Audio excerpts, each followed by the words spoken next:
पनीर, दाल, nuts जितना भी खाओ वजन नहीं बढ़ता। ये सीक्रेट है। हम लोग जितना भोजन करते हैं ये बहुत ज्यादा एसिडिक है। इसको बैलेंस करने के लिए हमें क्या करना पड़ता है? अल्कलाइन भोजन हमको करना जरूरी है।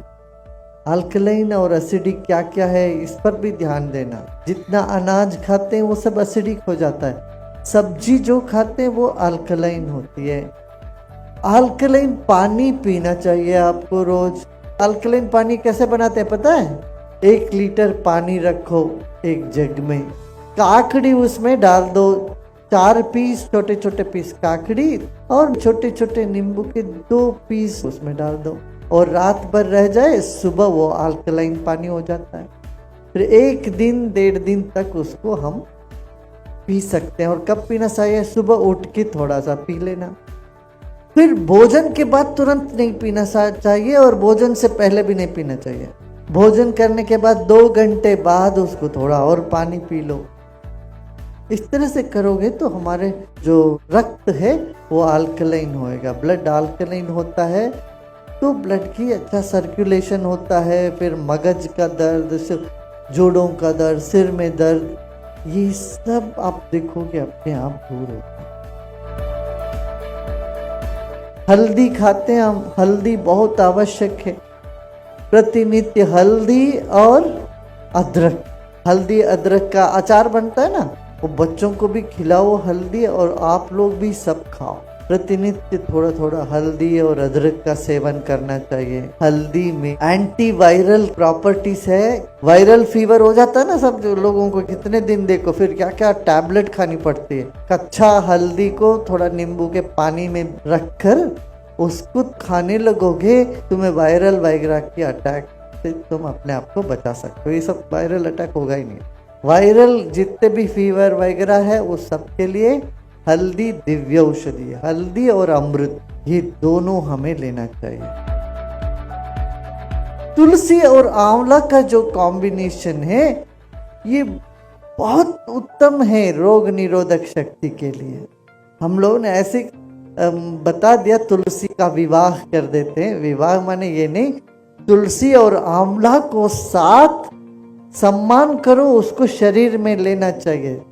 सिर्फ आरती कर देने से नहीं, तुलसी और आंवला का सेवन करो इस सीजन में। तब क्या होगा, ये सर्दियों में जुकाम के रिलेटेड कोई भी तुम्हें बीमारियां नहीं आए। कई प्रसाद बनते हैं उसके ऊपर तुलसी रखे बिना प्रसाद नहीं बनता बोलते हैं। क्यों? तुलसी में वो गुण है जो हमारे शरीर को बल देती है। इसमें वैज्ञानिक है। हम क्या करते हैं, सिर्फ एक पद्धति चला देते हैं बिना सोचे बिना समझे। जब समझ के करोगे ना उसका रहस्य पता चलता है। तुलसी और आंवला को साथ में लेना, ये दोनों रोग निरोधक शक्ति, एंटीबायोटिक प्रॉपर्टीज इसमें पूरा है। गुजराती में जितने तली हुई हम सब खाते हैं ना, चिवड़ा खाते हैं, ये सब, इन सब के साथ कड़ी पत्ता रखते हैं। कड़ी पत्ता एंटी कोलेस्ट्रॉल है। कोलेस्ट्रॉल किसी का हाई हो तो बोलते हैं स्टैटिन टैबलेट लो। मैं कहता हूँ बिल्कुल नहीं लेना। वो स्टैटिन टैबलेट से फार्मेसी पैसा बनाती है मगर शरीर का कोई आराम नहीं मिलता। अभी इतने साल के बाद अब अमेरिका में लेटेस्ट रिसर्च है, वो बोल रहे हैं स्टैटिन से नुकसान है, कोई लाभ नहीं है। ये तो हमको पहले से पता। भारत में हम पहले से कहते थे ये स्टैटिन टैबलेट बिल्कुल ही नहीं लेना चाहिए। उसकी जगह क्या लोगे, कोलेस्ट्रॉल बढ़ गया तो कड़ी पत्ता ना चटनी जमी लो। कड़ी पत्ता का चटनी, ढोकला साथे, हांडवा साथे जमी लो। ढोकला बहुत सरस फूड थे। ढोकला में तो सब है, उसमें अमीनो एसिड है, उसमें इडली जैसे है ढोकला, उसमें दही भी है, तो शरीर के लिए उत्तम है। पर मीठा कम खाना चाहिए और सफेद चीनी तो बंद ही कर दो। आप लोग जहाँ भी कुछ करना हो गुड़ का ही उपयोग करना चाहिए या ब्राउन शुगर को उपयोग में लाना चाहिए, तब स्वास्थ्य ठीक रहेगा। देखो सब तली हुई पदार्थ के साथ हम कड़ी पत्ता डालते हैं, क्यों? उससे तली हुई पदार्थों में कोलेस्ट्रॉल होता है और कड़ी पत्ता कोलेस्ट्रॉल को वहीं का वहीं खत्म करती है। इसलिए कड़ी पत्ता का चटनी हम सबको लेना चाहिए। सेजल है ना, सेजल डांटा जिसको कहते हैं सेजल, ये इतना उत्तम है। आजकल विदेशों में बहुत जोर से चल पड़ा सहजल। इतनी सी बोतल में इतनी सी सहजल पत्ते के पाउडर पुड़िया बहुत महंगी बिक रही है वहाँ, $30-35 बिकती इतनी सी सहजल के पाउडर। वो सरगवो की पत्ता जो है इतना बढ़िया है, आपके ब्लड में जो जो चीज चाहिए वो सब सरब के पत्ता में है। वो सरब को खाना बहुत सबको खाना चाहिए। और सरब को नहीं मिलता तो ऊर्जा टैबलेट बनाए अपना आयुर्वेद में। वो सरग को का ही पत्ता अच्छे से निकाल के ऊर्जा टैबलेट जरूर रखना अपने पास, उससे शक्ति बनती है। हमारे शरीर में कोई भी चीज की कमी हो तो ऊर्जा टैबलेट लो, वो ठीक कर देते। ऊर्जा टैबलेट हर तरह की कमी डिफिशियंसी है, कोई बोलता है कैल्शियम डिफिशियंसी, पोटेशियम डिफिशियंसी, कोई बोलेगा तुम्हें बी का डिफिशियंसी है, डी का डिफिशियंसी, किसी भी तरह का डिफिशियंसी, ये ऊर्जा खा लो, ऊर्जा टैबलेट, तो उससे वो ठीक होने लगेगा। अब घी बनाते हो ना घर में, घी बनाते हो तो सरगवो का पत्ता उसमें डाल देना 2-4, वो भी अच्छा है। ये सब दादी माँ नानी माँ सब करते थी। सरगवो के पत्ते कड़ी पत्ता घी में डालती थी कि नहीं, पहले करते थे वो घी जब बना देते। आजकल हम सब भूल भाल गए वो सब। देखो जो जो जीवन के लिए बहुत आवश्यक है हमने उसको पवित्र माना। क्या क्या क्या हमने पवित्र माना? तुलसी, तुलसी से रोग निरोधक शक्ति बढ़ती है शरीर में।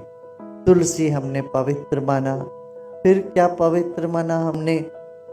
नींबू को बड़ा पवित्र माना। दक्षिण भारत में कोई आते तो उनको पहले नींबू देते हैं हाथ में। नींबू शक्ति का सूचक है, इसलिए देवी मंदिर में आप देखो त्रिशूल के ऊपर एक नींबू रखे रहते हैं। नींबू में शक्ति है, माँ दुर्गा है का निवास है कहते हैं। तुलसी में विष्णु का निवास है। बेलपत्र में, बेल में शिवजी का निवास है।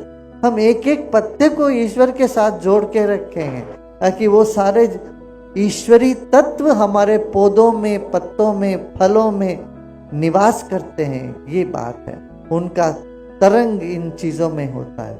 ऐसे जब नर्वस सिस्टम का या पेट का कुछ हो तो बेलपत्र खाते या बेल का फ्रूट खाते हैं। जब फल खाते हो, फल के साथ साथ पूरा सब खाना मत खाओ, फल ही खाना चाहिए, थोड़ी देर छोड़ना चाहिए समय। नट्स और फल एक बार खाना चाहिए। फिर जब पके हुए भोजन करते हो सेपरेट, उस वक्त फल नहीं खाना चाहिए। अब ये विदेशों में क्या करते हैं, भोजन के बाद फल खाते हैं, ये गलत है। आयुर्वेद इसको मानता नहीं है। आयुर्वेद कहता है फल को अलग खाओ, सब्जी को अलग से खाओ, दोनों को मत मिलाओ। भोजन में सिर्फ सब्जी चलता है और नाश्ता में सब्जी नहीं, फल खाओ। और बहुत ज्यादा मोटापा है तो आप कार्बोहाइड्रेट, प्रोटीन को अलग अलग टाइम पर खाओ, फिर वजन नहीं बढ़ेगा। माने एक टाइम दाल खाना चाहिए, दूसरे टाइम रोटी खाना चाहिए। चावल रोटी के साथ दाल नहीं मिलाना, पनीर नहीं मिलाना। पनीर, दाल ये सब प्रोटीन है, नट्स, इसको अलग से खाओगे और चावल अलग से और रोटी अलग से खाओगे तो वजन नहीं बढ़ेगा। जितना भी खाओ वजन नहीं बढ़ता। ये सीक्रेट है। तो इस तरह से भोजन का हम ध्यान दें, फिर हम निरोगी बने रहेंगे। और आरोग्य ही जीवन का सबसे अच्छा धन है। हम सब ये संकल्प लें, घर घर में आयुर्वेद पहुंचे, लोग निरोगी रहे। तो अब हम जो भी हम लोग यूज करते हैं स्नान करने में, ये करने में, सब आयुर्वेद की तरफ मुड़ना चाहिए। देखो शरीर में सबसे बड़ा ऑर्गन है हमारा स्किन। इस पे जितना केमिकल वाली सब हम साबुन वाबुन लगाते हैं, वो केमिकल अंदर धीरे धीरे जाके फिर अपना शरीर में स्वास्थ्य को बिगाड़ देता है। इसलिए हमें लौट के आयुर्वेद पर अपना ध्यान दें, आयुर्वेद की तरफ चलें। शरीर के भीतर बाहर सब आयुर्वेद का ही हम उपयोग करें।